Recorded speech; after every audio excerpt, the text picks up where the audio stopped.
Добър вечер, дами и господа. Намираме се в Белгия. Може да ви е смешно, че след 8 часа вечерта имам един от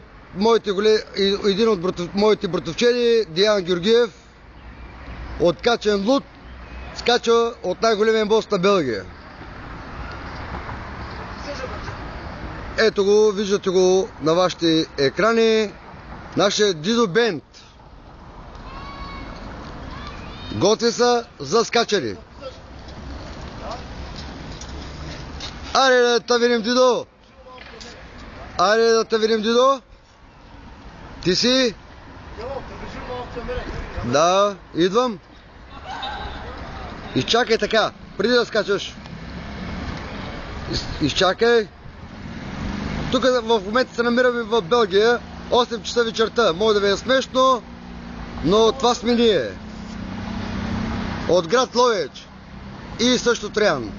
Аре, Дидо! Скачай, моето момче, ти си?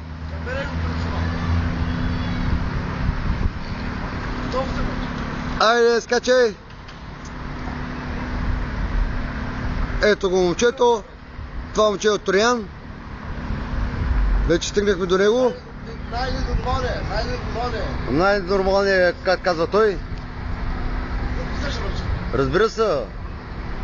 Разбира се. Човекът от Троян. Ето го, виждате го. 2, 3, 4, 5, 6, 7, 8, 9, 10.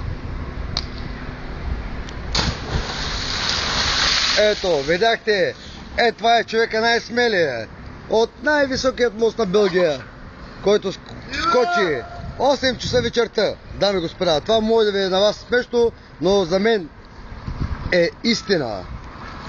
България търси талант и таланти са в Белгия.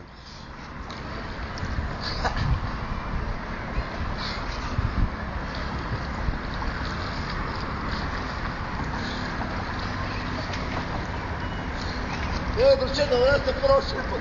Да? Гео. Да? Стига, Гео. Да, още един път. Да? Да.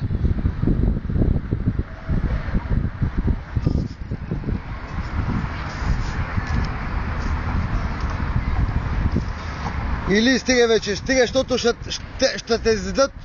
Сом има тук, сом. Акули.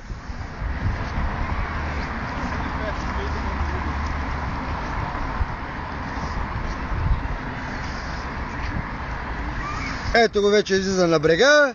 Господинът, който очаква неговия златен медал, разбира се, от президентът на Белгия, го очаква да му връчи неговия медал златен. Момчето, който е от Троян, град Троян от България, разбира се. Как е водата, Дидо?